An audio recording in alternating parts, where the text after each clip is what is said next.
জুলাই সনদ বাস্তবায়নের সুপারিশে বেশ কিছু অসঙ্গতি দেখছেন বিশ্লেষকরা। তারা বলছেন এটি বাস্তবায়নে যথেষ্ট চ্যালেঞ্জ রয়েছে। এতে রাজনৈতিক দলগুলোর ঐক্যমত্যের প্রতিফলন তেমন ঘটেনি বলেও মনে করেন তারা। সংস্কারের এত বিষয় নিয়ে গণভোটে যাওয়া কতটা যৌক্তিক এ নিয়েও প্রশ্ন রয়েছে বিশ্লেষকদের। একই সঙ্গে এ নিয়ে রাজনৈতিক দলগুলোর বিপরীতমুখী অবস্থান জুলাই সনদ বাস্তবায়নে অনিশ্চয়তা তৈরির আশঙ্কাও করছেন তারা। জুলাই সনদ নিয়ে রাজনৈতিক দলগুলোর মধ্যে মূল বিতর্কই ছিল সংবিধান সম্পর্কিত প্রস্তাবগুলোর বাস্তবায়ন পদ্ধতি নিয়ে। এছাড়া জুলাই সনদ ও গণভোটের আইনি ভিত্তি কি হবে, গণভোট কি নির্বাচনের আগে হবে না পরে হবে, একই সঙ্গে গণভোটের পথ পদ্ধতি নিয়েও দলগুলোর মধ্যে আছে মতভিন্নতা। এমন বাস্তবতায় ৮৪টি সংস্কার প্রস্তাবের মধ্যে সংবিধান সম্পর্কিত ৪৮টি প্রস্তাব বাস্তবায়নে সুপারিশ দিয়েছে ঐকমত্য কমিশন। যাতে বলা হয়েছে আদেশ জারির পরে হবে গণভোট, গণভোট কবে হবে সে সিদ্ধান্ত দিবে সরকার। খসড়ায় এই আদেশের গুরুত্বপূর্ণ দিক, দুটি বিকল্প সুপারিশের কোনোটিতেই সংস্কার প্রস্তাব নিয়ে গণভোটে রাজনৈতিক দলগুলোর নোট অফ ডিসেন্ট বা ভিন্নমত থাকছে না। সুপারিশের আরও কিছু বিষয় টেনে বিশ্লেষকরা বলছেন এতে রাজনৈতিক দলগুলোর ঐকমত্যের প্রতিফলন ঘটেনি। চ্যালেঞ্জ তো আছেই। প্রথমত হলো আপনি যদি যেই ঐক্যটা ধরে রেখে সনদ সই করালেন, মোটামুটি এক ধরনের ঐক্য ধরে রেখে, এখন যদি সেই দলগুলোর মধ্যে কোনো দল মনে করে যে না, তাদের অভিমত, তাদের ভিন্ন মত রিফ্লেক্টেড হয় নাই, এবং তারাও যদি ঐক্যের থেকে বের হয়ে যায়, তাহলে তো জাতীয় ঐক্য একটা সংকটে পড়ে। যে সকল বিষয়গুলোতে একমত হয়েছেন, শুধু সেগুলোই যদি আপনি জুলাই সনদ আকারে সরকারের কাছে পেশ করতেন এবং পরবর্তীতে সেগুলোর উপরে গণভোট চাইতেন, তাহলে তো আর এই অনৈক্যটার জন্য অপেক্ষা করতে হয় না। আবার সেই পুরনো অধ্যাদেশ, যেই অধ্যাদেশ অনুমোদিত হবে কিনা পার্লামেন্টে তা অনিশ্চিত, পার্লামেন্ট নির্বাচন সুষ্ঠুভাবে হবে কিনা তা অনিশ্চিত, গণভোট দিয়ে এটাকে অনুমোদন করা যাবে কিনা তা অনিশ্চিত। এতগুলো অনিশ্চিত নিয়ে জুলাই সনদকে একটা বিপন্ন পরিস্থিতির মধ্যে ঠেলে দেওয়া হয়েছে। জুলাই সনদ বাস্তবায়নে বেশ কিছু চ্যালেঞ্জও দেখছেন তারা। তাদের পরামর্শ, সরকারকেই মূল ভূমিকা পালন করতে হবে। অনর্থক সাংবিধানিক বিষয়গুলো অন্তর্ভুক্ত করলেন, যেগুলোর কোনো প্রয়োজন ছিল না। নির্বাচন সুষ্ঠুভাবে করার জন্য যেটুক পরিবর্তন করা দরকার ছিল সেটুক করলেই ঠিক হতো। তো এতগুলো আইটেম যখন গণভোটে যাবে, মানুষকে সে ব্যাপারে বোঝানো, মানে এইটাকে মানুষের কাছে পৌঁছানো কি আছে গণভোটের মধ্যে, এটা সরকারের জন্য অনেক চ্যালেঞ্জিং। সরকারের তো এত নেটওয়ার্ক নাই। আবারও রাজনৈতিক দলগুলোর সাথে সরকারকে বসতে হবে। এখন ঐক্যমত্য কমিশন রিটায়ারমেন্ট নিয়ে ফেলেছে। চলমান রাজনৈতিক পরিস্থিতিতে জুলাই সনদের চেয়ে যথাসময়ে গ্রহণযোগ্য নির্বাচনের দিকেই সব পক্ষকে এই মুহূর্তে মনোযোগ দেওয়া দরকার মনে করেন রাজনীতি বিশ্লেষকরা। সংস্কার ইস্যু ভালো করে পড়ে। Anwar Hossain, DBC news, Dhaka. জাতীয় সংসদ নির্বাচনকে সামনে রেখে বিভিন্ন মন্ত্রণালয় ও বিভাগের সঙ্গে সভা ডেকেছে নির্বাচন কমিশন। ভোটের সাথে সম্পৃক্ত এমন ৩১টি মন্ত্রণালয়ের পাশাপাশি বিভিন্ন বিভাগের সচিব, অধিদপ্তর, পরিদপ্তর ও সংশ্লিষ্ট কর্তৃপক্ষের মহাপরিচালক, চেয়ারম্যানদের নিয়ে অনুষ্ঠিত হবে এ সভা। আগারগাঁওয়ে নির্বাচন ভবনে আজ বিকেল ৩টায় এ সভা শুরু হওয়ার কথা রয়েছে। আসছে ফেব্রুয়ারির প্রথমার্ধে অনুষ্ঠিত হবে সংসদ নির্বাচন। এরই মধ্যে ঘোষিত রোডম্যাপ ধরে প্রস্তুতিমূলক কাজ এগিয়ে নিয়ে যাচ্ছে কমিশন। ডিসেম্বরের প্রথমার্ধে তফসিল ঘোষণার কথা রয়েছে। কমিশনের কর্মকর্তারা জানান, রোডম্যাপ ধরে কাজের অগ্রগতি এবং কার কি কাজ তা মনে করিয়ে দিতেই এই সভার আয়োজন। সংশ্লিষ্টদের মতামত নেওয়ার পাশাপাশি কাজের সমন্বয়ে কেন্দ্র, ব্যবস্থাপনা, যাতায়াত, গণমাধ্যম, প্রচারণা, পররাষ্ট্র, পর্যবেক্ষক, বিদেশি পর্যবেক্ষক ও ঋণ খেলাপি সহ সব বিষয়ে এ ধরনের সভায় আলোচনা হয়ে থাকে।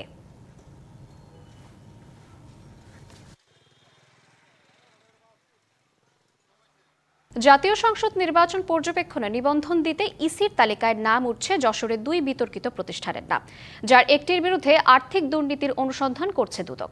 অপরটি ৬ বছর ধরে নেই কোনো কার্যক্রম। এতে ক্ষুব্ধ স্থানীয়রা এ জাতীয় ভুইফোড় ও বিতর্কিত প্রতিষ্ঠানকে জাতীয় নির্বাচনের মতো স্পর্শকাতর বিষয় পর্যবেক্ষণে দায়িত্ব দেওয়া পুরো নির্বাচনী প্রক্রিয়া প্রশ্নবিদ্ধ হতে পারে মত সংশ্লিষ্টদের। যশোরের মনিরামপুর উপজেলার দিঘিরপাড় বাজারে বনজঙ্গল ঘেরা ছোট্ট পরিত্যক্ত ভবন। ত্রয়োদশ জাতীয় সংসদ নির্বাচন পর্যবেক্ষণের জন্য নির্বাচন কমিশনের প্রাথমিক তালিকায় থাকা services for equity and economic development সিডের কার্যালয় দেখানো হয়েছে এই ভবনে। স্থানীয়রা বলছেন ৬ বছরের বেশি সময় ধরে প্রতিষ্ঠানটি পরিত্যক্ত। প্রতিষ্ঠানটির নির্বাহী পরিচালক রেবেকা সুলতানা থাকেন ঢাকায়। কোনো লোক আসে না, কিচ্ছু না, কোনো অফিস নেই, এখন শুধু বাগানই আছে। ভবন তো নেই ভেঙে চিঠি ফুটিছে না এখন তো কোনো কার্যক্রম নেই, আর লোকজন ওই জায়গায় আসে না। জমিটা নিয়ে একটা গন্ডগোল হচ্ছে, গন্ডগোল হওয়ার কারণে আমার ঘরটা ভেঙে গেছে। আমি যখন ঘর করবো, আবার অফিস করবো, তখন এখন আপাতত কাগজপত্র আমার বাসায় বাড়িতে যে কাগজপত্র রাখা আছে। নির্বাচন পর্যবেক্ষণের প্রাথমিক অনুমতি পাওয়া অপর প্রতিষ্ঠান দিশা সমাজ কল্যাণ সংস্থার বিরুদ্ধে রয়েছে অনিয়ম, দুর্নীতির অভিযোগ। এ নিয়ে চলছে দুদকের তদন্ত। তবে সংস্থাটির দাবি, তদন্ত প্রাথমিক পর্যায়ে থাকায় নির্বাচন পর্যবেক্ষণে তাদের বিশ্বাসযোগ্যতা ও স্বচ্ছতা নিয়ে প্রশ্ন ওঠার সুযোগ নেই। দায়িত্বটা পালন করার জন্যে আমরা প্রথমে কাগজপত্র অফিসে জমা দিই, তারপরে এখন আমরা সেটা করতে পারবো এবং সেই অভিজ্ঞতা আমার আগের থেকেই আছে, আর আমার স্টাফও দক্ষ স্টাফও আছে। বিতর্কিত ও নামসর্বস্ব সংস্থাকে ভোট পর্যবেক্ষণের মতো স্পর্শকাতর ও গুরুত্বপূর্ণ দায়িত্ব দেয়ায় ক্ষুব্ধ নাগরিক সংগঠনের প্রতিনিধিরা। বিভিন্ন সময় তাদের নামে বিভিন্ন ধরনের দুর্নাম আমরা পেপার পত্রিকা বা মিডিয়াতে পাইছি। এই দুটো অর্গানাইজেশন যদি নির্বাচনের পর্যবেক্ষকের দায়িত্ব পালন করে, তাহলে তারা কি দায়িত্ব পালন করবে আর কতটুকু তারা বস্তুনিষ্ঠভাবে সেই দায়িত্বগুলো পালন করতে পারবে, এটা আমার আসলে একটু সন্দেহের বিষয়। বিগত সরকারগুলোও কিন্তু এইভাবে নামগন্ধহীন বিতর্কিত যা এনজিওগুলো, এদেরকে দিয়ে পর্যবেক্ষক বানিয়ে নির্বাচনটাকে প্রশ্নবিদ্ধ করেছে। নির্বাচন পর্যবেক্ষক কোনো প্রতিষ্ঠান নিয়ে অভিযোগ থাকলে ইসিতে জানানোর সুযোগ রয়েছে। আবেদন করছে পর্যবেক্ষক হিসাবে তালিকাভুক্ত হওয়ার জন্য, এখন কমিশন এটার কোনো বিজ্ঞপ্তি জারি করে দিচ্ছে। এখন এদের বিরুদ্ধে যদি কোনো অভিযোগ থাকে তাহলে আপনারা এখন আবেদন দেবেন। যশোরের এই প্রতিষ্ঠান দুটি 2024-এর বিতর্কিত জাতীয় নির্বাচনেও পেয়েছিল পর্যবেক্ষণের অনুমতি। TVC news desk. মেট্রো রেলে পরপর দুর্ঘটনা, দুইবারই বিয়ারিং প্যাডের অংশ ছিটকে পড়ে। প্রথমবার কারো ক্ষতি না হলেও পরের বার প্রাণ যায় এক যুবকের। আর মাঝে মধ্যে নানা ত্রুটিতে ঘন্টার পর ঘন্টা চলাচল বন্ধ থাকা তো প্রায় নিয়মিত ঘটনা। বিশেষজ্ঞরা বলছেন, বিয়ারিং প্যাড খুলে পড়া নির্মাণ ত্রুটি নয়, বরং রক্ষণাবেক্ষণের গাফিলতি ও পরামর্শদাতা প্রতিষ্ঠানের দায়িত্বহীনতার ফল। তাই দায়ীদের বিরুদ্ধে ব্যবস্থা নেওয়া জরুরি। মাথার উপর চলবে ট্রেন, তাও আবার গেঞ্জি, রাজধানী ঢাকায়। এক সময় অনেক কল্পনা থাকলেও এখন তা বাস্তব। শুধু তাই নয়, জটের এই শহরে এক টুকরো শান্তির আশীর্বাদ বয়ে আনে এই মেট্রো রেল। অনেকেই বলেন, এই বাহনটি একটা বড় অংশের মানসিক শান্তি যেমন দিয়েছে, তেমনি রাজধানীবাসীর সময়মতো গন্তব্যে পৌঁছানোর নিশ্চয়তাও দিয়েছে। তবে ইদানিংকালে একের পর এক দুর্ঘটনা এই গণপরিবহন নিয়ে শঙ্কা তৈরি করেছে। বিশেষত বিয়ারিং প্যাড খুলে পড়ে মৃত্যুর ঘটনা সেই তেলে কিছুটা ঘিও ঢেলেছে। প্রশ্ন উঠেছে, এমন দুর্ঘটনা কি নির্মাণ ত্রুটি না অন্য কিছু? উপরের সুপার স্ট্রাকচারের মধ্যে কিন্তু আছে, এই যে তারগুলি ঝুলতেছে, প্রতিনিয়ত ঘর্ষণ হচ্ছে। কিন্তু কার সাথে ঘর্ষণ হচ্ছে? একটা প্যান্টোগ্রাফ থাকে যে ইলেকট্রিসিটিটা নেয়, প্যান্টোগ্রাফও কিন্তু নষ্ট হতে পারে, তারগুলি যেগুলি ঝুলতেছে সেগুলি নষ্ট হতে পারে। ট্র্যাক যে এই প্যাডের মধ্যে বসে আছে, সেই প্যাডও যদি দুর্বল হয়, আমার জানা মতে দুর্বলতা আছে, সেটা তো আমরা নিচ থেকে দেখতে পাচ্ছি না, সেখানে কাউকে ঢুকতেও দিবে না। তার মানে সেগুলিও কিন্তু আপনাকে মেনটেন করতে হবে, না হলে ওই জায়গায় যেই নিরাপত্তার কি বলবো মানদণ্ড থাকে সেই হিসাবে থাকবে না। ঝুঁকি যদি হয়ে যায়, ওটা কিন্তু আরও বিপদ। নিচে আপনি সরাতে পারবেন, উপরে কিন্তু দুর্ঘটনা ঘটে গেলে কিন্তু আরও মহা বিপদ। পাশাপাশি স্টেশনটা আরেকটা ঝুঁকিপূর্ণ জায়গা। রক্ষণাবেক্ষণের অভাবকে দোষারোপ করে বিশেষজ্ঞ বলছেন, নির্মাতা ও পরামর্শ প্রতিষ্ঠান দুই পক্ষকেই এই অঘটনের দায় নিতে হবে। রক্ষণাবেক্ষণটা অনেক বেশি ইন্টেন্সিভ হয়ে যাচ্ছে, কারণ আমরা ভালো মানের পাইনি। সেই কারণে দীর্ঘমেয়াদে আমি বলছি, এই প্রতিষ্ঠানটাকে যদি যোগ্য করা না হয়, তাহলে মেনটেনেন্স নিয়ে আরেকটা তুগলকি কারবার হবে। ডিএমটিসিএল বেশ কয়েকটা জায়গায় দেখেছে এই সিঙ্কোনাইজেশনগুলি হচ্ছে না, সিগন্যালগুলি ঠিকমতো হচ্ছে না, ইলেকট্রিক যেই গ্যাজেটগুলি আছে সেগুলিও কিন্তু রাস্টেড হয়ে যাচ্ছে। এটা কিন্তু শঙ্কার ব্যাপার। পেলাম নতুন, এখনই রাস্টেড, ট্র্যাকও রাস্টেড হয়ে যাচ্ছে, ইলেকট্রিক সিস্টেমও রাস্টেড হয়ে যাচ্ছে, স্টেশনের ভিতরে পানি ঢুকছে, চারটিখানি কথা না কিন্তু। সো এই অবকাঠামোর ঘাটতি নিয়ে যারা যারা উন্নয়ন করেছে, এই দায় কিন্তু এড়াতে পারা যাবে না। বাংলাদেশের সবচেয়ে ব্যয়বহুল প্রকল্পগুলোর একটি মেট্রো রেল, অথচ সেই প্রকল্পের নিরাপত্তাই এখন প্রশ্নের মুখে। গর্ব করার মতো মেট্রো রেলকে তাই দ্রুত সময়ের মধ্যে সব ত্রুটি মোচন করে স্বচ্ছ ও শঙ্কামুক্ত করার দাবি সাধারণ মানুষ থেকে শুরু করে বিশেষজ্ঞদেরও। Ariful Islam, DBC news, Dhaka. দেশের অর্থনীতির লাইফলাইন খ্যাত তৈরি পোশাক শিল্পে দেখা দিয়েছে অনিশ্চয়তা। বিশেষ করে চট্টগ্রামের শিল্পাঞ্চলে একের পর এক বন্ধ হয়ে যাচ্ছে ছোট ও মাঝারি আকারের কারখানা। গত এক বছরে স্থায়ী ও অস্থায়ীভাবে বন্ধ হয়েছে ১১৭টি। বেকার হয়েছে প্রায় ৫০,০০০ শ্রমিক। ব্যবসায়ী নেতারা বলছেন, আর্থিক সংকট, এলসি জটিলতা, আন্তর্জাতিক বাজারে কার্যাদেশ কমে যাওয়া এবং শ্রমিক অসন্তোষের মতো ঘটনা অস্থিরতায় ফেলেছে এই খাতকে। গত বছরের ৫ই আগস্টের পর থেকে পোশাক খাতে চলছে অস্থিরতা। নানা সংকটে গার্মেন্টস বন্ধ হওয়ার পাশাপাশি লেগেই আছে শ্রমিক অসন্তোষ। শিল্প পুলিশের তথ্য বলছে, চট্টগ্রামে পোশাক খাতে সব মিলিয়ে কারখানার সংখ্যা ১,৭২০টি। রাজনৈতিক পট পরিবর্তনের পর বন্ধ হয়ে গেছে ৫০টি কারখানা, অস্থায়ীভাবে বন্ধ হয়েছে ৬৭টি কারখানা। বন্ধ কারখানাগুলোর মালিকরা বেতন ভাতা পরিশোধ করলেও কাজ হারিয়ে দিশেহারা এসব কারখানার ৫০,০০০ শ্রমিক। দাঙ্গা হাঙ্গামা আন্দোলন চলতেছে পোশাক কারখানায়, এরকম সমস্যার কারণে আমরা সাধারণ শ্রমিকরাও অসন্তুষ্ট ভিতরে আছি। আমাদের দেশের সব কিছু মিলাইয়া সব দিকে অনেক বড় একটা ক্ষতি, যেটা আমাদের দেশের মনে করেন যে আপনার রপ্তানি খাতে অনেক বড় একটা সমস্যা সৃষ্টি করতেছে আর কি। শুধু কারখানা বন্ধই নয়, এক বছরে চট্টগ্রামের ৭০টি কারখানায় ৩১৫ বারেরও বেশি শ্রমিক অসন্তোষের ঘটনা ঘটেছে। বেতন ভাতা ও চাকরির নিরাপত্তা নিয়ে এই অসন্তোষ শিল্প পরিবেশকে আরও অস্থির করে তুলছে। ৫ই আগস্ট পরবর্তী কিছু কিছু ফ্যাক্টরি দেখা যাচ্ছে মালিক হয়তো দেশে নাই, শ্রমিকদের মধ্যে একটা অনিশ্চয়তা তৈরি হয়েছে। কিছু কিছু ফ্যাক্টরি স্থায়ীভাবে বন্ধ হয়ে গেছে, বেতন দিতে পারতেছে না। জেলা প্রশাসন সবাই মিলে সেখানে চেষ্টা করি যে সেই শ্রমিকদের যে বেতন পাওনা সেগুলো কিভাবে আদায় করা যায়। সেক্ষেত্রে আমরা বেবজারও পরামর্শ নিই। ব্যবসায়ী নেতাদের দাবি, আর্থিক সংকট, এলসি জটিলতা, আন্তর্জাতিক বাজারে কার্যাদেশ কমে যাওয়া এবং শ্রমিক অসন্তোষ পোশাক খাতকে অস্থিরতার মধ্যে ফেলেছে। একটার পর একটা ফ্যাক্টরিতে আপনারা দেখতেছেন প্রবলেম হয়ে যাচ্ছে। সো আমাদের এখন চ্যালেঞ্জ হচ্ছে ওইটাই যে কীভাবে ফ্যাক্টরিগুলিকে আমরা কন্টিনিউ ভালোভাবে নিয়ে যাব, ওইটা নিয়ে আমরা এখন কাজ করতেছি। তো আশা করতেছি, আমরা তো এখন হোপফুল যে এই সমস্যা ইনশাল্লাহ কাটাই উঠব। নীতিগত সহায়তা, আর্থিক নিশ্চয়তা ও এলসি জটিলতার নিরসন না হলে পোশাক কারখানা বন্ধের মিছিল আরও দীর্ঘ হওয়ার শঙ্কা ব্যবসায়ীদের। Mujibul Haque, DBC news, Chittagong. কিশোরগঞ্জের তাড়াইল উপজেলায় দেখা দিয়েছে সারের তীব্র সংকট। এতে আগাম সবজি উৎপাদনে ব্যাপক ক্ষতির শঙ্কায় কৃষক। ডিলারদের অভিযোগ, চাহিদার তুলনায় সারের বরাদ্দ পাননি তারা। তবে পর্যাপ্ত সরবরাহের দাবি কৃষি বিভাগের। আগাম সবজি উৎপাদনের উর্বর ভূমি কিশোরগঞ্জের তাড়াইল উপজেলার জাওয়ার ইউনিয়ন, অথচ সার সংকটে এখানকার বেশিরভাগ কৃষক। চাহিদা অনুযায়ী ডিএপি, টিএসপি সার না পেয়ে বাধ্য হয়েই গোবর ছিটিয়ে জমিতে চাষাবাদ করছেন অনেকে। এতে সবজি উৎপাদন নিয়ে চিন্তায় কৃষক।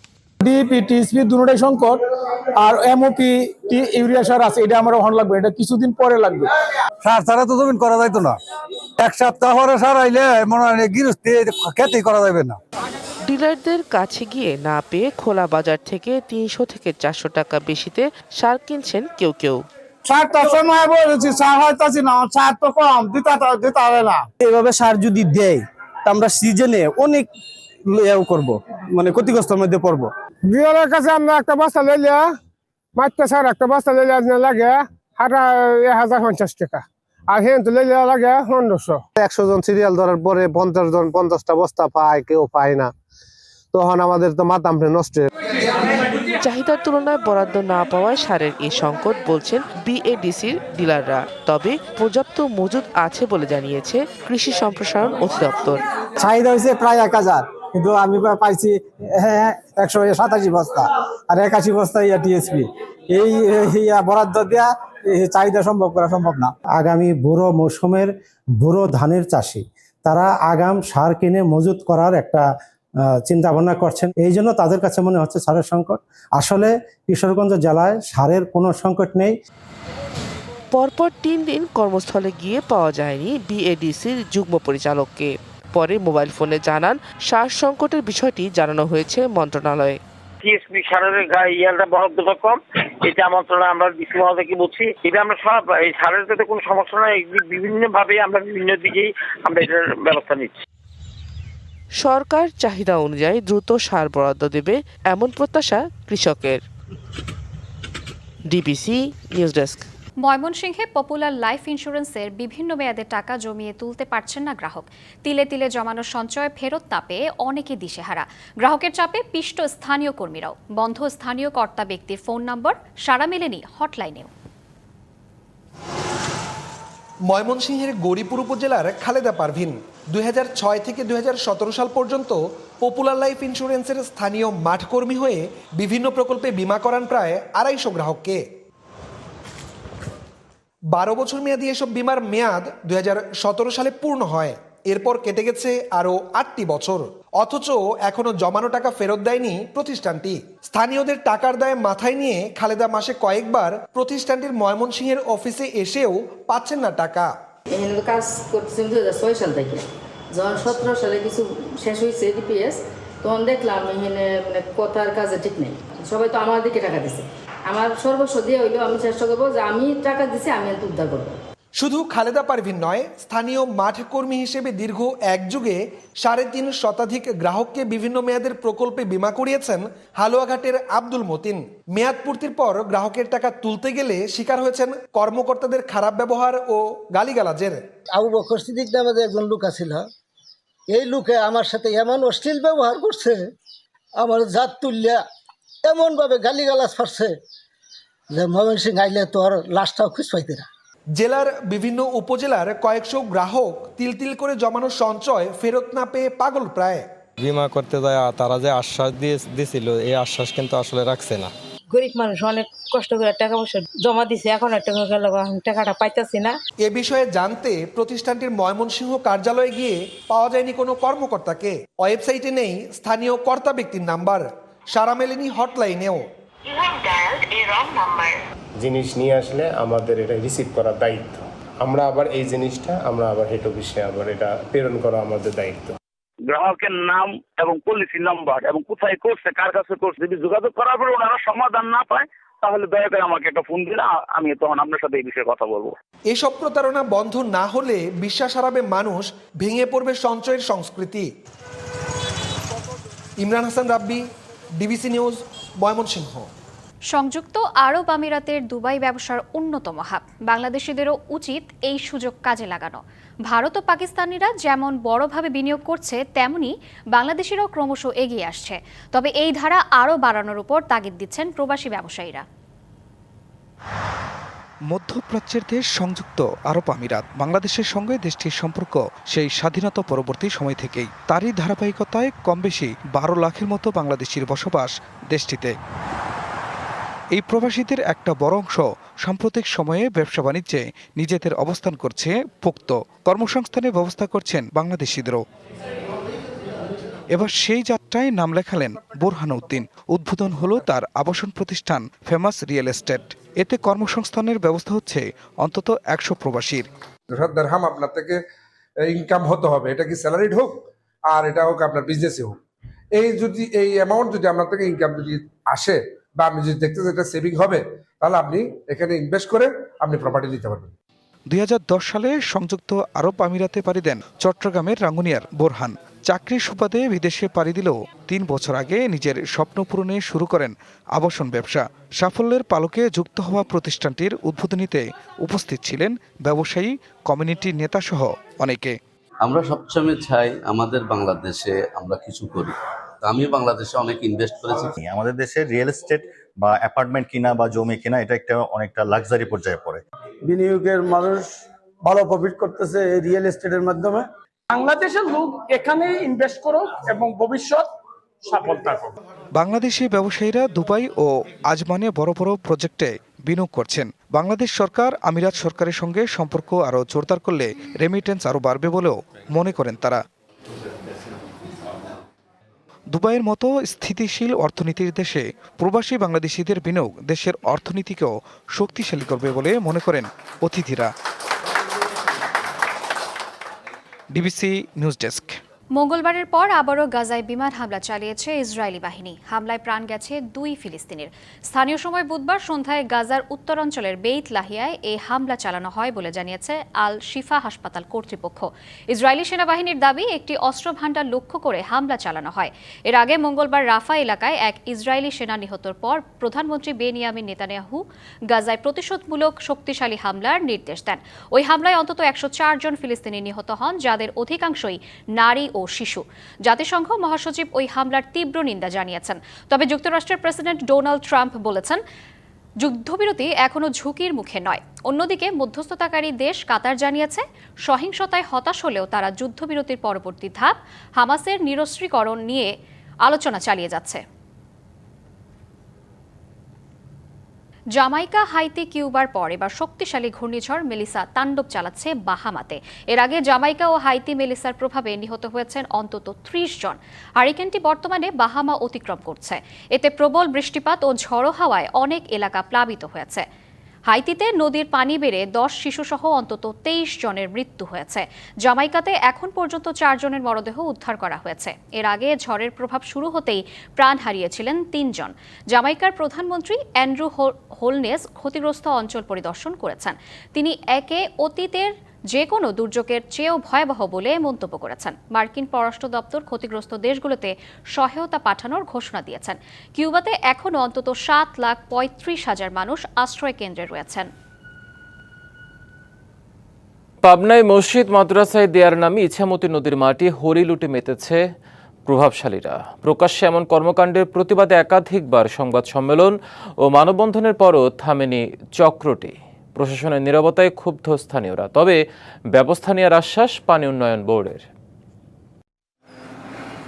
পাবনা শহরের বুক চিরে বয়ে চলা ইছামতি নদী পুনরুদ্ধারে 2024 সালে শুরু হয় খনন কাজ। নদীর দুই পারে স্তূপ করে রাখা মাটি টেন্ডারের মাধ্যমে বিক্রি করে সরকার। এছাড়া কিছু মাটি বরাদ্দ দেওয়া হয় সরকারি ও ধর্মীয় প্রতিষ্ঠানের নামে। সেখানেই নজর পড়েছে প্রভাবশালী চক্রের। এ সুযোগকে কাজে লাগিয়ে নদীপাড়ের বেশ কয়েকটি এলাকা থেকে মসজিদ মাদ্রাসায় বিনামূল্যে মাটি দেওয়ার নামে বিক্রি করছে চক্রটি। এতে বিপুল রাজস্ব হারাচ্ছে সরকার। একাধিকবার সংবাদ সম্মেলন ও মানববন্ধনের পরও চক্রটির বিষয়ে নীরব প্রশাসন। 10 টাকা নিয়ে দেশে মাদ্রাসা মসজিদে 2 টাকা, আর 7 টাকাই 8 টাকাই চলে যাচ্ছে বাইরে। আমাদের জমির পর মাটি পড়ছে, সেই মাটি এখন নিয়ে চলে যাচ্ছে, নিয়ে যায় মসজিদ মাদ্রাসার কথা কয়ে মনে করেন যে মাটিটা বিক্রি হচ্ছে। অন্যত্র মাটি বিক্রির কথা স্বীকার করেছে মাটি বহনকারী ট্রাকের চালক। তবে নিয়ম মেনেই মাটি অন্যত্র নেওয়া হচ্ছে বলে দাবি তাদের। আমরা মাটি দিলে মাথা বিশেষের প্রজেক্টে আমি এক কাজে নিয়ে আসছি, তার তো কোনো মানে নাই। এখানে হাজার হাজার গাড়ি, আপনি 10 মিনিট এখানে খারান দেখেন গাড়ি আসতে। আমাদের মসজিদের মাদ্রাসাদের প্রজেক্টের মধ্যে রোড আছে, যারা চলাফেরা করবে, হ্যাঁ, সেই জায়গায় বিক্রি। আমরা তো আর অন্য জায়গায় বিক্রি করতেছি না, তাই না? এদিকে দ্রুত ব্যবস্থা নেওয়ার আশ্বাস পানি উন্নয়ন বোর্ডের। জনস্বার্থমূলক কাজের জন্য যে আমরা এটা দিয়েছি, সেই কাজেই এটা ব্যবহৃত হবে। অন্য জায়গায় কেউ যদি এটা নিতে চায় এবং এটা যদি সেকেন্ড টাইম ডিবিটেশন হয়, সেই অনুমোদনটাই আমরা বাতিল করে দেব। সরকারি মাটি লুট বন্ধ করতে জড়িতদের বিরুদ্ধে আইনি ব্যবস্থা নেওয়ার দাবি স্থানীয়দের। Partha Hasan, DBC news, Pabna.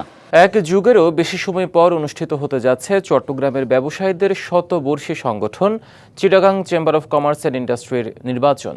1 November অনুষ্ঠিতব্য এই নির্বাচনে ইউনাইটেড বিজনেস ফোরাম প্যানেলের নেতৃত্ব দিচ্ছেন আমিরুল হক ও সম্মিলিত ব্যবসায়ী পরিষদের নেতৃত্ব দিচ্ছেন নুরুল হক। প্রার্থীদের প্রত্যাশা, পরিবারতন্ত্র থেকে মুক্ত হয়ে চট্টগ্রাম চেম্বার হবে ব্যবসা ও ব্যবসায়ী বান্ধব।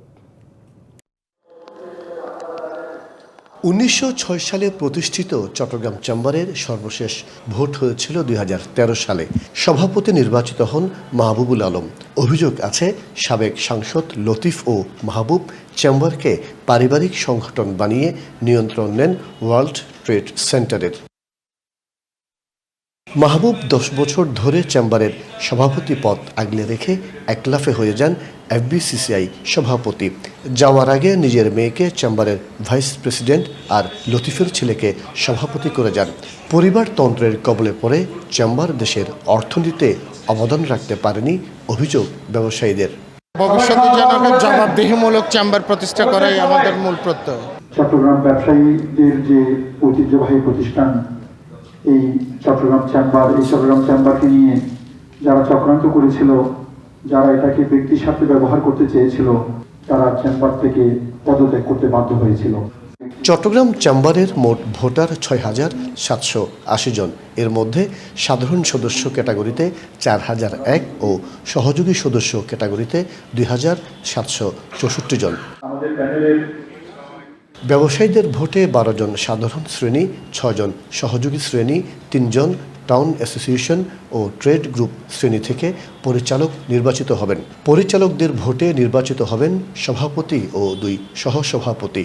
এখন একটা ভোটের আমেজ এসছে, আশা করি সবাই 1 নভেম্বর ভোট দেবে। আমরা সম্মিলিত ব্যবসায়ী পরিষদের প্যানেলে আমরা 18 জন নির্বাচনে অংশগ্রহণ করছি। আশা করি ব্যবসায়ীদের সমস্ত পালস আমরা বুঝি। আমি মনে করি সবাই মিলে যোগ্য যারা আর কি, কেউ যদি যেই যোগ্য হয় আর কি, তাকেই চিটাগং চেম্বারের নেতৃত্বে আনা দরকার আর কি।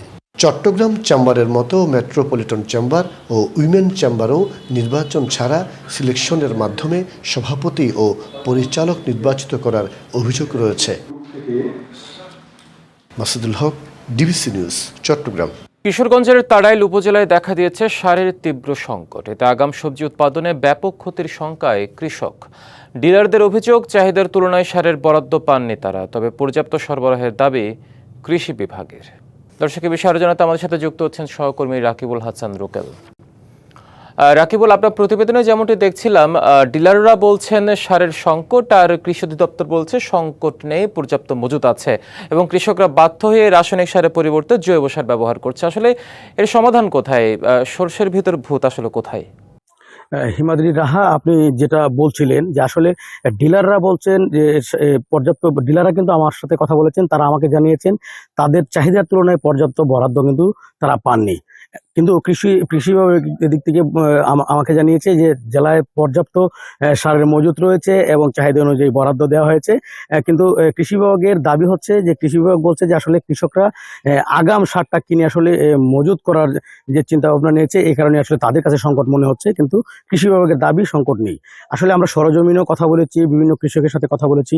কৃষকদের দাবি হচ্ছে যেখানে বরাদ্দ থাকার কথা 10 বস্তা যে কৃষকের জন্য, তার জন্য আসলে তিনি ডিলারদের কাছে গিয়ে 3 বস্তাও পাননি, এবং না পাওয়ার কারণে কিন্তু তিনি ছুটে যাচ্ছেন খোলা বাজারে, এবং এই খোলা বাজারে গিয়ে কিন্তু সারটা কিনতে হচ্ছে তাকে প্রতি বস্তায় 400 থেকে 500 টাকা বাড়তি দিয়ে।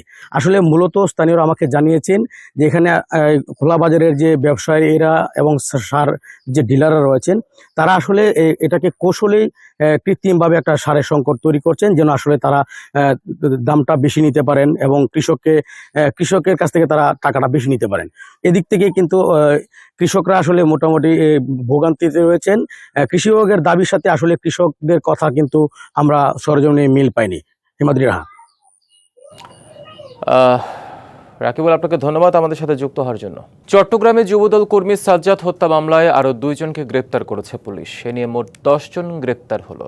ভোরে নগরীর বিভিন্ন স্থানে অভিযান চালিয়ে তাদের গ্রেপ্তার করা হয়। 2 আসামির কাছ থেকে অস্ত্র ও গুলি জব্দ করা হয়েছে। সোমবার রাত 1টার দিকে বাকুলিয়া এক্সেস রোড মেয়রের ব্যানার ছিঁড়ে ফেলাকে কেন্দ্র করে বিএনপির 2 পক্ষের গোলাগুলিতে নিহত হয় ছাত্রদল কর্মী সাজ্জাদ। গুলিবিদ্ধ হয় অন্তত 10 জন। ঘটনায় নিহতের বাবা মোহাম্মদ আলম বাদী হয়ে বাকুলিয়া থানায় 17 জনের নাম উল্লেখ ও অজ্ঞাত 30 থেকে 40 জনকে আসামি করে হত্যা মামলা দায়ের করেন।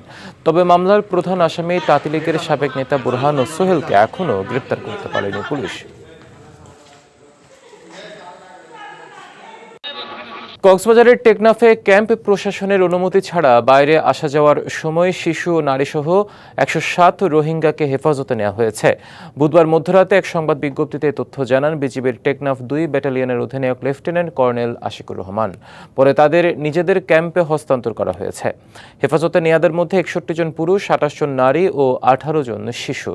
লেফটেন্যান্ট কর্নেল আশিকুর রহমান বলেন, সম্প্রতি টেকনাফের বিভিন্ন ক্যাম্পে বসবাসকারী রোহিঙ্গাদের বাইরে অবাধে আনাগোনা বেড়েছে। এদের মধ্যে অনেকে রোহিঙ্গা ক্যাম্পের বাইরে নানা অপরাধে জড়িয়ে পড়ছে। এতে সীমান্ত এলাকায় আইনশৃঙ্খলা পরিস্থিতির অবনতি ঘটছে। এ নিয়ে বিজিবি টেকনাফের বিভিন্ন তল্লাশি চৌকিতে তৎপরতা বৃদ্ধি হয়েছে এবং বুধবার সকাল থেকে রাত পর্যন্ত দিনের বিভিন্ন সময় কক্সবাজার টেকনাফ সড়কের দমদমিয়া চেকপোস্টে তল্লাশি জোরদার করা হয়। টেকনাফের উপকূলবর্তী সেন্ট মার্টিন দ্বীপের অদূরে বঙ্গোপসাগরে মাছ ধরার সময় ট্রলার থেকে 11 জেলেকে ধরে নিয়ে যাওয়ার অভিযোগ উঠেছে মিয়ানমারের সশস্ত্র গোষ্ঠী আরাকান আর্মির বিরুদ্ধে। ঘটনাটি সোমবার ও মঙ্গলবার ঘটলেও বুধবার জানাই হয়। সোমবার সকালে নাফ নদী ও বঙ্গোপসাগরে মাছ ধরতে গেলে শাহপুরীর দ্বীপের নাইক্ষংদিয়া এলাকার কাছে আরাকান আর্মি 4 জন জেলেকে আটক করে। মঙ্গলবার সন্ধ্যায় মাছের শিকার শেষে ফেরার পথে সাগর থেকে আরও 7 জনকে একটি ট্রলার সহ আটক করে সংগঠনটি। দুটি নৌকার, একটি শাহপুরী দ্বীপের জালিয়াপাড়া এলাকার, অন্যটি টেকনাফ পৌরসভার কায়ুকখালী বোট ঘাটের। এর আগে গেল 5 আগস্ট থেকে সেপ্টেম্বর পর্যন্ত শতাধিক রোহিঙ্গা ও বাংলাদেশি জেলেকে আটক করে আরাকান আর্মি। এখন পর্যন্ত মিয়ানমার কর্তৃপক্ষ তাদের কাউকেই ফেরত দেয়নি। বর্ডার ম্যানেজমেন্টের জন্য যে সমঝোতার মাধ্যমে আমরা এই সীমান্তের নিরাপত্তা পরিস্থিতি কন্ট্রোল করছি, নিয়ন্ত্রণ করছি, সেই আঙ্গিকেই আমরা চেষ্টা করছি যাতে আমাদের দেশের নাগরিকদের সুস্থভাবে সুরক্ষিতভাবে ফেরত নিয়ে আসতে পারি অতি দ্রুত। দর্শক, এই বিষয়ে আরো জানাতে টেকনাফ পৌরসভার কায়ুকখালী বোট ঘাট থেকে যুক্ত হচ্ছেন সহকর্মী মোহাম্মদ শাহিন। শাহিন, এই যে ঘন ঘন যারা সেখানে সমুদ্রে মাছ ধরতে যেসব জেলেদের আরাকান আর্মিরা আটক করে নিয়ে যায় কিন্তু তারপরে আর এখন পর্যন্ত ফেরত দেয়নি, তার মধ্যে রোহিঙ্গারও আছে। আপনার কাছে যে প্রশ্ন সেটা হচ্ছে, রোহিঙ্গারা কিভাবে সাধারণ জেলেদের সাথে মিশে সেখানে মাছ ধরতে যায়, আর জেলেরা যে সমুদ্র সীমাটা অতিক্রম করে তাদেরকে কেন এই বিষয়ে সচেতন করা হয় না? হিমাদ্রি, আপনাকে অসংখ্য ধন্যবাদ। আমি এখন অবস্থান করছি টেকনাফ পৌরসভা কায়ুকখালী বোটঘাটে। আপনি যেমনটা বলছেন, মিয়ানমার মন্ডু শহর আরাকান আর্মি হেফাজতে নেবার পর থেকে সাগরে এবং নাফ নদীতে জেলেরা মাছ শিকারের সময় আরাকান আর্মি তাদেরকে প্রতিনিধি ধরে নিয়ে যাচ্ছে। আপনি আমাকে যেমনটি বলছেন, বাংলাদেশের জেলেদের সাথে মিয়ানমারের রোহিঙ্গা কেন আছে, বেসিক্যালি আমরা যতটুকু মালিকপক্ষ এবং জানতে পেরেছি তারা হচ্ছে যে সাগরে পূর্বের থেকে দীর্ঘদিন আগে থেকে তারা রোহিঙ্গারা হচ্ছে সাগরে যে মাছ শিকার করে সেটি হচ্ছে তাদের একটা অভিজ্ঞতা আছে। আমাদের যারা স্থানীয় আপনার জেলে রয়েছে তাদের তুলনামূলক কম জেলে হিসাবে কাজ করে। বেসিক্যালি গভীর সাগরে হচ্ছে মিয়ানমারের যারা রোহিঙ্গা আছে, রোহিঙ্গারা হচ্ছে জায়গাটা ছেড়ে। আপনার এই বিষয়ে আমি প্রশাসনের সাথে কথা বলছি। প্রশাসন তাদেরকে বলছে, আমাকে যেমনটা বলছে, তাদেরকে প্রতিনিয়ত মানে মিয়ানমার জলসীমানা অতিক্রম না করার জন্য তারা তাদেরকে সচেতন করা হচ্ছে এবং বোট মালিক সভাপতি সাধারণ সম্পাদককে তারা বিষয়টা অবগত করছেন। যারা বোট মালিক সভাপতি সাধারণ সম্পাদক তারাও জেলেদেরকে বারবার নিষেধ করছেন যাতে সাগরে মাছ শিকারের সময় মিয়ানমার জলসীমানা অতিক্রম না করার জন্য। পূর্বের যে জেলেগুলো মিয়ানমার আরাকান আর্মি থেকে হেফাজত থেকে ফিরিয়েছেন, আমি তাদের সাথে পূর্বে কথা বলেছিলাম, তারা আমাকে যেমনটা জানিয়েছেন বলছেন সাগরে বাংলাদেশের জলসীমানা কাজ করে যে মাছ শিকারের সময় জাল ফেলার সময় তারা বাতাস এবং ঢেউয়ের কারণে তারা মিয়ানমার জলসীমা ক্রস করেন। আমি আরেকটা বিষয় আপনাকে জানিয়ে রাখছি, মিয়ানমার গ্লোবাল আরাকান নেটওয়ার্ক নামে একটা হচ্ছে পোর্টালে আরাকান আর্মি বরাত দিয়ে বলছেন তারা বাংলাদেশি জেলেরা মিয়ানমার জলসীমানে গিয়ে তারা মাছ শিকার করে, তার জন্য তাদেরকে আটক করে নিয়ে যাচ্ছে এবং তারা আইনি প্রক্রিয়া বিষয়টি পূর্বে তারা এটা জানাবে। আর এই বিষয়ে জেলে পরিবারের মাঝে হতাশা বিরাজ করছে। তাদের যারা আটক করে নিয়ে যাবে তাদেরকে ফিরিয়ে আনতে একটা জটিল প্রক্রিয়া। শাহিন, ধন্যবাদ আপনাকে আমাদের সাথে যুক্ত হওয়ার জন্য। চট্টগ্রাম মাধ্যমিক ও উচ্চ মাধ্যমিক শিক্ষা বোর্ডের অধীনে নজিরবিহীন ধস নেমেছে টেকনাফ সরকারি কলেজের এইচএসসি পরীক্ষার ফলাফলে। মাত্র 3 বছরের ব্যবধানে পাশের হার নেমে এসেছে 74% থেকে 33%। শিক্ষকরা বলছেন, সামাজিক পরিবেশের অবনতি, শিক্ষক সংকট ও অভিভাবকদের অবহেলার কারণে ফলাফলে এই বিপর্যয়। দেশের সর্বদক্ষিণের সীমান্ত শহর টেকনাফে শিক্ষার মান উন্নয়নে 1994 সালে প্রতিষ্ঠা হয় টেকনাফ ডিগ্রি কলেজ, যা জাতীয়করণ হয় 2018 সালে।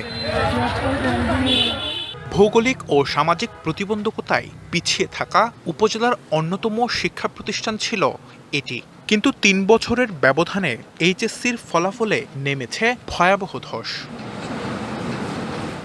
পরিসংখ্যান বলছে শিক্ষার মান কমেছে উদ্বেগজনক হারে। মাত্র 1 বছরের ব্যবধানে পাশের হার কমেছে প্রায় 40%। শিক্ষকদের সাথে অভিভাবকদের অবশ্যই একটা যোগাযোগ থাকা দরকার ছিল। স্মার্টফোন অতিরিক্ত ব্যবহারের কারণে এবং মূল্যায়নের ক্ষেত্রে যে বিষয়গুলো থাকে সেগুলো যথাযথ হচ্ছে না। স্যারেরা ক্লাসে সুন্দরভাবে পড়ায় কিন্তু লাভান আসে না। কলেজটির অধ্যক্ষ ফলাফল বিপর্যয়ের কিছু কারণ তুলে ধরলেন, যেগুলোর অন্যতম শিক্ষক সংকট, কোচিং নির্ভরতা, সামাজিক পরিবেশ অবনতি ও অভিভাবকদের উদাসীনতা। রাজনৈতিক প্রভাব বিস্তার করে বিভিন্নভাবে দেখা যায় অনেক সময় কলেজ প্রশাসনকে বাধ্য করে পরীক্ষায় ফর্ম পূরণ করার জন্য। কিছু শিক্ষক বিষয়ভিত্তিক যেগুলো খালি আছে সেইগুলোতে শিক্ষকের শূন্য পদগুলো পূরণ করা, তাতে করে একটা ভালো ফলাফল লাভ করতে পারবে। সাথে সাথে গার্ডিয়ানদের সচেতন হতে হবে। টেকনাফ কলেজের ভয়াবহ ফল বিপর্যয়ের কারণ খতিয়ে দেখা হচ্ছে বলে জানিয়েছে প্রশাসন। এই শিক্ষার্থীরা নিয়মিত প্রতিষ্ঠানে আসে, পড়াশোনায় মনোযোগী হয়, পাশাপাশি শিক্ষকরাও যাতে নিয়মিত বিদ্যালয়ে প্রতিষ্ঠানে উপস্থিত থেকে ওরা পাঠদান করতে পারে, এই বিষয়গুলো নিয়ে আমরা কাজ করছি। এই বিপর্যয় থেকে শিক্ষা নিয়ে সুস্থ সমাজ বিনির্মাণে আবারও শিক্ষার মান ও পরিবেশ ফিরিয়ে আনবে টেকনাফ সরকারি কলেজ, এমনটি প্রত্যাশা টেকনাফবাসীর। DBC news desk. নাটোরের চলন বিলে বেড়েছে পাখি শিকারীদের দৌরাত্ম্য। শীত পড়তে শুরু করায় এবং বিলে পানি কমার সাথে সাথে ঝাঁকে ঝাঁক আসতে শুরু করেছে পরিযায়ী পাখি, আর এই সুযোগে নেমে পড়ছেন শিকারীরা। পরিবেশ ও জীববৈচিত্র্য সংরক্ষণ কমিটির স্বেচ্ছাসেবী সদস্যদের সহযোগিতায় অভিযান পরিচালনা করছে প্রশাসন। করা হচ্ছে জেল জরিমানাও, তাতেও আটকানো যাচ্ছে না পাখি শিকার। অভিযানের অংশ হিসেবে বুধবার 51টি বক শিকার ও হত্যার দায়ে ভ্রাম্যমাণ আদালতের মাধ্যমে শাস্তি দেওয়া হয় কয়েকজনকে। সংরক্ষণ কমিটির সদস্যদের দাবি, কঠোর শাস্তি দিয়ে বক রক্ষা করতে হবে এবং এই বন্যপ্রাণীদের সাথে সেই সাথে জীববৈচিত্র্য রক্ষায় বাড়াতে হবে জনসচেতনতা। এ বিষয়ে আরো জানাতে নাটোরের সিংড়া উপজেলার চলনবিল থেকে যুক্ত হচ্ছেন সহকর্মী পরিতোষ অধিকারী। পরিতোষ, এই যে প্রশাসন পাখি শিকার বন্ধে বেশ কিছু পদক্ষেপ নিয়েছে দেখলাম, যে যেখানে যে সংরক্ষণ কমিটি আছে তাদের উদ্যোগে তারা সেখানে অভিযান পরিচালনা করে এবং তাদেরকে শাস্তিও দেয়, কিন্তু যারা শিকার করে তাদেরকে কেন সচেতন করা যাচ্ছে না? রোধ করার জন্য যারা কাজ করছে এই চলনবিল অঞ্চলের স্বেচ্ছাসেবী সংগঠন পরিবেশ সংরক্ষণ এবং জীববৈচিত্র্য রক্ষা কমিটি, আর তারা কিন্তু এই প্রশাসনকে সহযোগিতা করছে এবং সময় মতো তারা সংবাদ দিচ্ছে তাদের, কিন্তু তাদের জনবল কম থাকা এবং পরিবেশ অধিদপ্তর বা বন্যপ্রাণী সংরক্ষণ অধিদপ্তর এখান থেকে তাদের অফিসটা অনেক দূরে, রাজশাহী বিভাগীয় অফিস, সেখান থেকে তারা আস্তে আস্তে সেই শিকারীরা বা যারা বন্যপ্রাণী ধ্বংস করছে বা পাখি ধ্বংস করছে, পাখি মারছে, তারা কিন্তু পালিয়ে যেতে সক্ষম হচ্ছে। স্থানীয় প্রশাসন যেটি করতে পারছে যে এই যে বন্যপ্রাণী সংরক্ষণ এবং নিরাপত্তা আইন 2012-র 38 ধারা অনুসারে যেটা শাস্তির যেটা শাস্তিযোগ্য অপরাধ 2 বছরের কারাদণ্ডের, কিন্তু সেইটি এই 38 ধারায় কমিয়ে সেটি 1 মাসের কারাদণ্ড করা হচ্ছে এবং যারা কারাদণ্ড পাচ্ছে বা কারাভোগ করছে তারা কিন্তু সেখান থেকে বেরিয়ে এসে আবারও এই পাখি শিকারে নেমে পড়ছে, কিন্তু জনসচেতনতা তৈরি করতে তেমন কোনো পদক্ষেপ লক্ষ্য করা যাচ্ছে না। আমার সঙ্গে এই মুহূর্তে চলনবিল জীববৈচিত্র্য সংরক্ষণ কমিটির সাধারণ সম্পাদক সাইফুল ইসলাম আছেন। আমরা একটু তার কাছে জানতে চাই তারা কিভাবে কাজ করছেন এবং তারা কি চাচ্ছেন, আমি একটু তার কাছ থেকে জানতে চাই। বর্ষায় বিলের শেষ ভাগে এখানে প্রচুর মাছের আগমন হয়, মানে মাছগুলো পানির সাথে পাল্লা দিয়ে মাছ এবং পানির সমান সমান হয়, তখন কিন্তু এখানে এই চলন বিলে প্রচুর পাখির আগমন হয়, বিশেষ করে বক, শামুক ফল, বালিহাঁস সহ বিভিন্ন প্রজাতির অতিথি পাখি। আর এই অতিথি পাখি যখন আসে তখন এক শ্রেণীর পেশাদার পাখি শিকারীরা উৎপাতে থাকে এবং রাতের আগে সে পাখিগুলো কিন্তু তারা শিকার করে। বিশেষ করে এখানে একটা কিল্লা ঘর আছে যেটা ধান খেতে বিশেষ একটা ফাঁদ। পরিতোষ, ধন্যবাদ আপনাকে। উপমহাদেশের প্রখ্যাত সঙ্গীত শিল্পী সুরকার শচীন দেববর্মনের 50তম মৃত্যুবার্ষিকী কাল। তার স্মরণে কুমিল্লায় শচীন কর্তার বাড়িতে কাল থেকে শুরু হচ্ছে 2 দিনব্যাপী শচীন মেলা। বর্ণাঢ্য শোভাযাত্রা, আলোচনা সভা, শচীন দেববর্মনের জীবনভিত্তিক প্রামাণ্য চিত্র প্রদর্শন, শিশু কিশোরদের চিত্রাঙ্কন প্রতিযোগিতা ও সাংস্কৃতিক পরিবেশনায় সাজানো হয়েছে অনুষ্ঠানমালা। 1905 সালের 1 অক্টোবর কুমিল্লার নগরের চরথায় জন্মগ্রহণ করেন কালজয়ী এই সঙ্গীতজ্ঞ। বাংলাদেশের ঢোল, তুমি এসেছিলে পরশু, শোনগো দক্ষিণা হাওয়া সহ অসংখ্য জনপ্রিয় গান উপহার দিয়েছেন তিনি। 1944 সালে ভারতে চলে যান তিনি, এরপর আর ফিরে আসেননি পৈতৃক বাড়ি কুমিল্লায়। 1975 সালের 31 অক্টোবর ভারতে মারা যান শচীন। কুমিল্লার রত্ন হলেও শুধু জন্ম আর মৃত্যুদিন ছাড়া বছর জুড়ে অবহেলায় পড়ে থাকে বাড়িটি।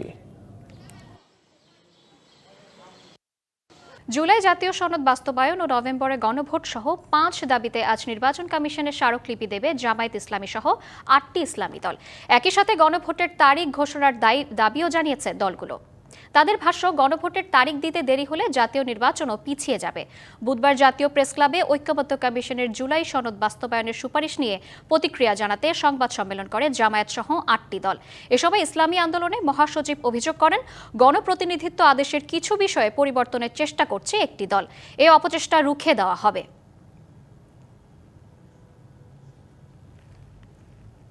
ফেব্রুয়ারিতে ত্রয়োদশ জাতীয় সংসদ নির্বাচন। সারা দেশ প্রস্তুত হচ্ছে একটি অবাধ, সুষ্ঠু ও গ্রহণযোগ্য নির্বাচনের জন্য।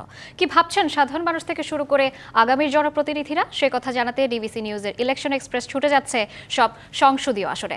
এখন রয়েছে সংসদীয় আসন 85, যশোর 1-এ। সিএসআরএম ডিবিসি ইলেকশন এক্সপ্রেস, আজ আমরা আছি যশোর 1 আসনে, সংসদীয় আসন 85। আজ আমরা সারাদিনই থাকবো যশোর 1 এবং 2 আসনে। আমাদের সঙ্গে যুক্ত হবেন বিভিন্ন রাজনৈতিক দলের যারা মনোনয়ন প্রত্যাশী, তারা আমার সঙ্গে যুক্ত হবেন, কথা বলবেন। আমাদের সঙ্গে এই মুহূর্তে যুক্ত আছেন বাংলাদেশ জামাত ইসলামীর কর্মপরিষদ সদস্য মাওলানা আজিজুর রহমান। স্বাগতম আমাদের সিএসআরএম ডিবিসি ইলেকশন এক্সপ্রেসে। আমরা একটু জানতে চাই, আপনারা তো ইতিমধ্যে আপনাদের মনোনয়ন দল থেকে কনফার্ম করেছে, পাশাপাশি কেমন সাড়া পাচ্ছেন ভোটারদের থেকে? আলহামদুলিল্লাহ, আপনাকে ধন্যবাদ। আপনার মাধ্যমে যারা শুনছেন, দেখছেন, তাদের সকলকেই ধন্যবাদ জানাই। আসসালামু আলাইকুম রহমতুল্লাহ। আমরা আজকে মানুষের যে অবস্থা দেখছি সেটা হচ্ছে এই 17 বৎসর মানুষ গণতন্ত্র, মানবাধিকার এবং ন্যায় বিচারহীন অবস্থায় জীবনযাপন করেছে।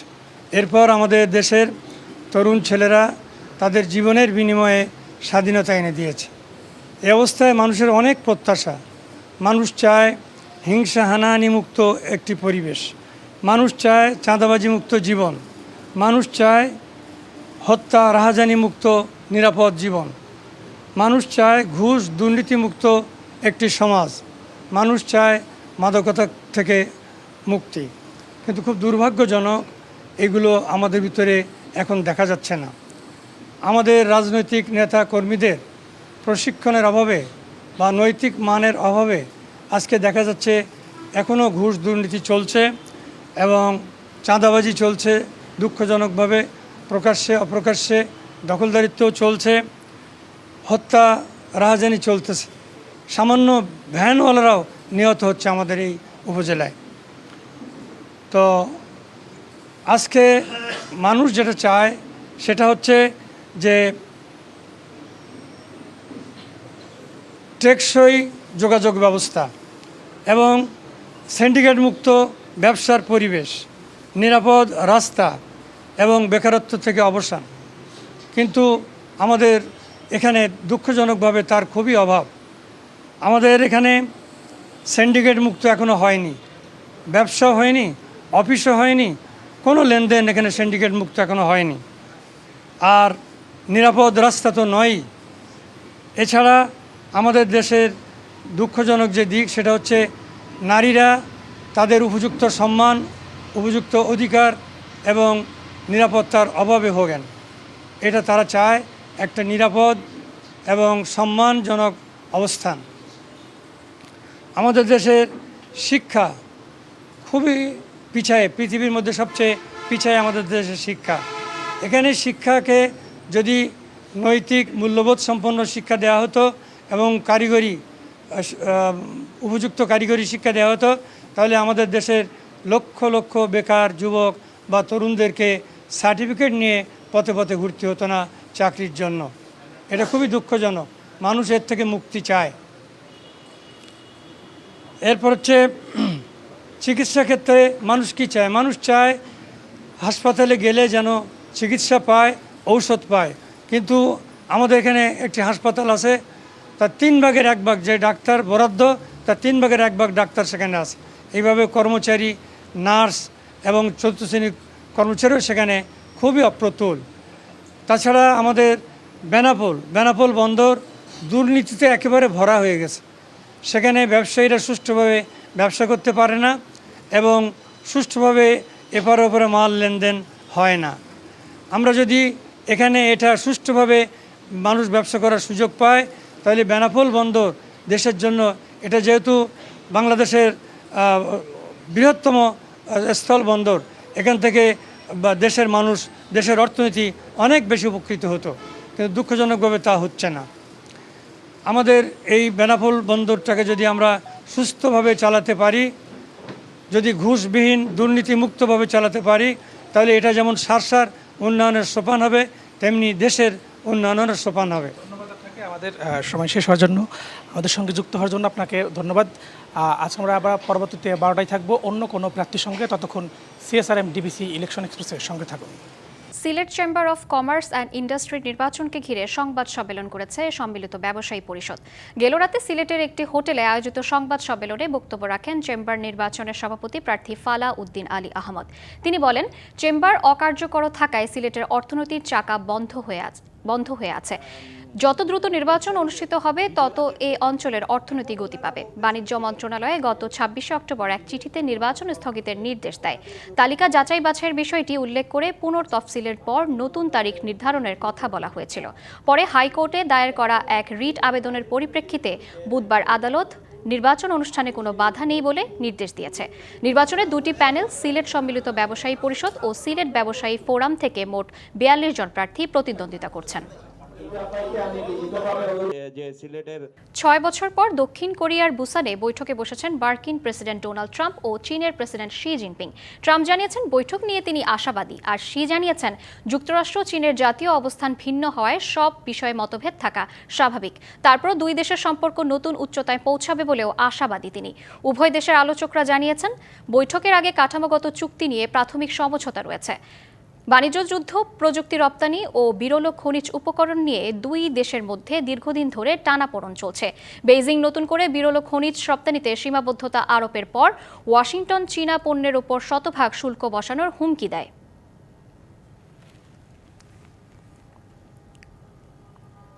রাশিয়ার পারমাণবিক ড্রোনের সফল পরীক্ষার পর পেন্টাগনকে অবিলম্বে মার্কিন পরমাণু অস্ত্র পরীক্ষা শুরু করার নির্দেশ দিয়েছেন মার্কিন প্রেসিডেন্ট ডোনাল্ড ট্রাম্প।